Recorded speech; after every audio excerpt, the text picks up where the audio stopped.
Now let's create another roof with a little bit more architectural detail. So what I'm going to do is going to go over to this model here, and I'm going to draw this entry piece here, and I'm going to raise it up a little bit. So what we want to do is use our pencil tool, and actually let's first make sure we're in that group, and let's draw a line here, and we're just going to create this separation here so that we can raise this piece up, and let's raise it up 3 feet. And I want to make sure that I am even on both sides here, so we have 2 foot 1, and I'm going to want to go 2 feet 1 inch this way, so it's just a little bit more than where I'm at now. So I'm going to stretch that out to that point, and there we go. Okay, so now let's go back to create our roof, and I'm going to use my profile that I used here, and let's go ahead and just select this. I'm going to make a copy of it in case I want to use it again, and I'm going to create 2 roofs. So one I'm going to create here, and let's go ahead and push this back, and what I'm going to do here is something a little different. I'm going to double click. Let's extend this portion of our wall back further, and maybe we bring it back down to this wall there, and let's push this all the way back here. Okay, now let's double click and then draw a line for our profile to follow,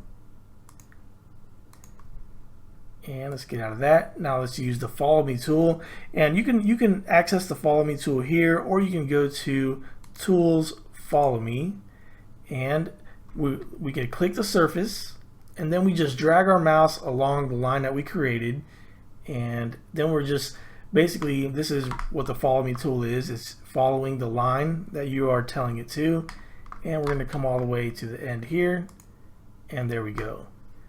Okay, let's delete some of these that we know we're going to clean up, and we could draw a line right here and then just erase, and there we have this roof here. And then we're going to do pretty much the same roof that we did in this other one here.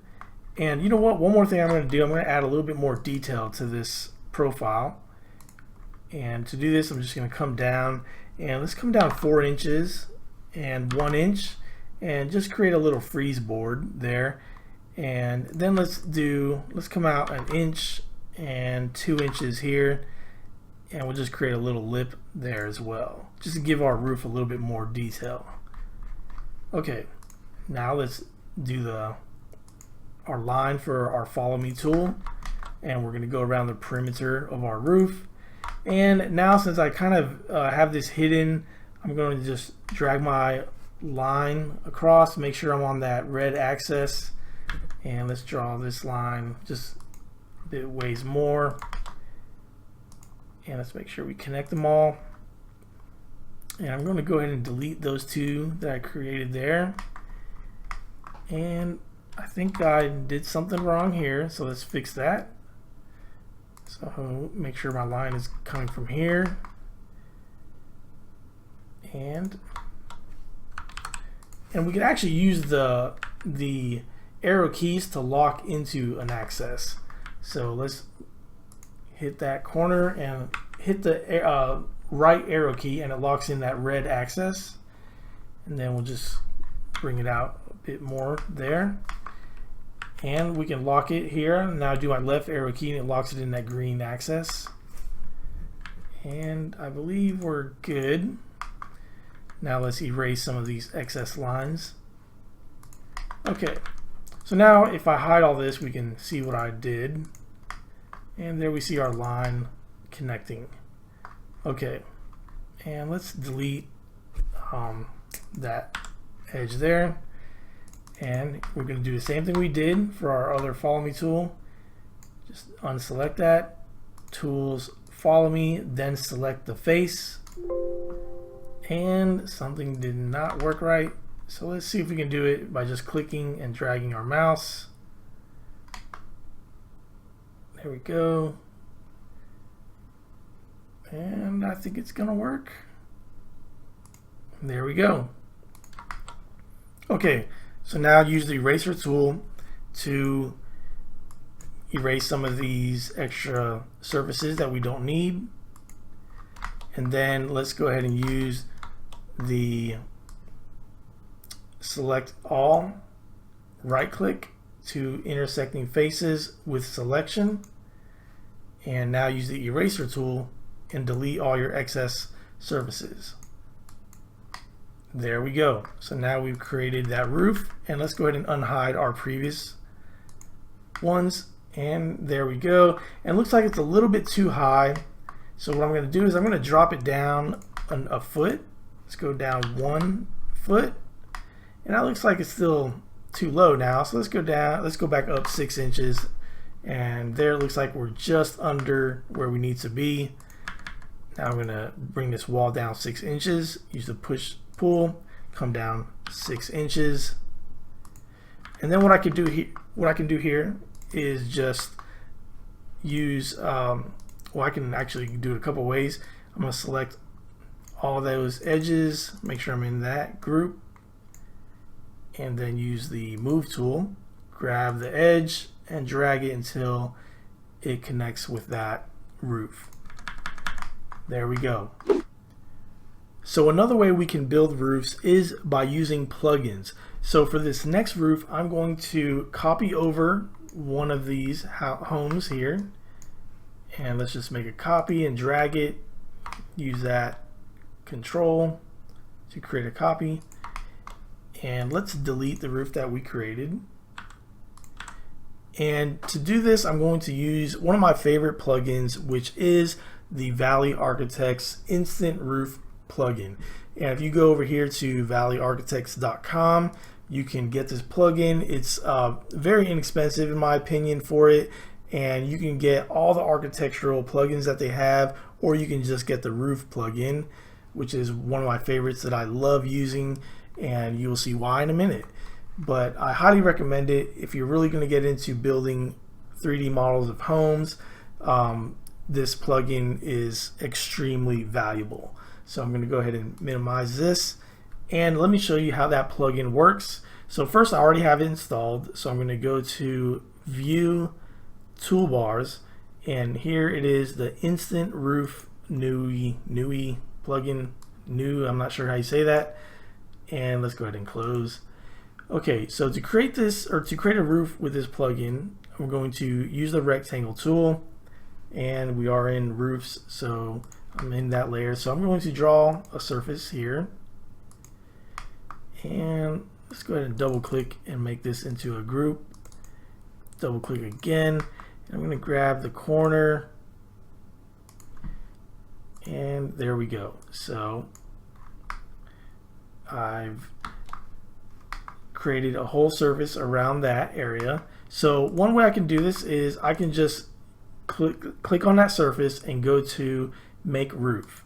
Now here it's going to open up a new window that gives me lots of options of different types of roofs that I can do. So here we are in the preset category, so I click here to show the styles, and here you can see just plenty of styles to choose from. But even in these styles, so I like to start a lot with just this boxed in fascia style, and then I could click here to parameters and modify all these elements here. So here I'm going to make this a 412, just like I did on my roofs I built from scratch. And here we can add some more, or we can modify some more of the parameters here. So for instance here, the eave width, we can change that to 24 inches. The width at the gable ends, we can make that into 12 for now. And fascia height, let's change that to 6 inches. Fascia thickness, we'll leave that there. The roof thickness, I'll change that to 6, and we'll add a little trim piece on the end as well. And you can click here and it shows you exactly what those items are. And here it gives you more options as well, just for different types of roof situations. If I wanted to add a cornice detail, which actually I need to, if I wanted to add some of these, I need to change the style. So right now I have it at plumb cut exposed. So let me click here and show you some of the different types of eaves that we can do. And for this one, what I want is I want to do this one, plumb cut soffit, which is the same way I did on the other ones. So let's go ahead and close that. And once we have all of our parameters set, we just click make roof. And oh, license expired. I need to renew my license, but I think it'll still let me do it. And there it goes. Okay, so very cool.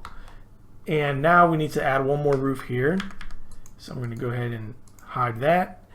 And let's create this roof here. So we have to create a surface, double click, make this into a group, and double click here. And I'm going to extend this a little bit beyond because I believe I had to do that with the other one.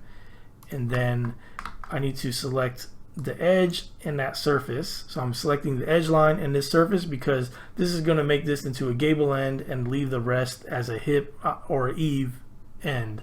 So let's go to make roof. And we'll just click through that. And there we go.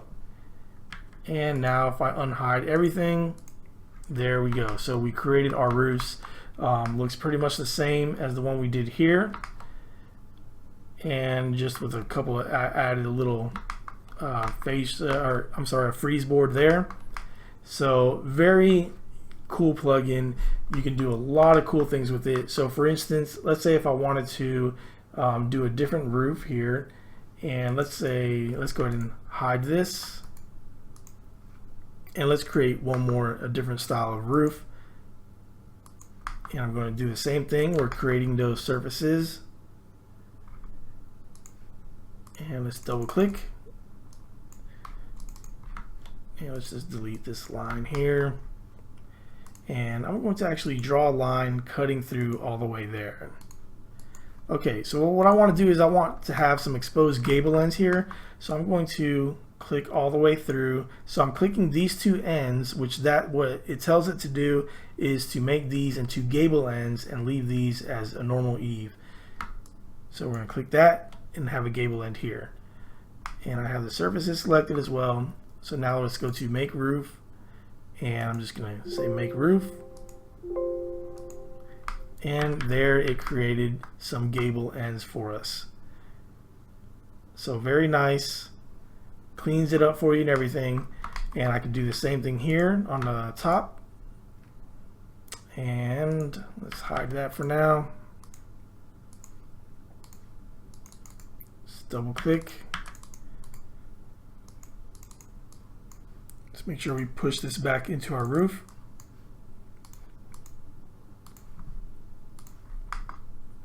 And then we want to select, we can actually select both of those if we want, and click make roof.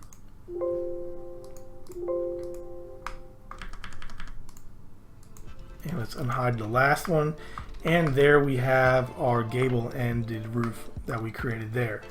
So very nice and easy way to create some different variations with the same house.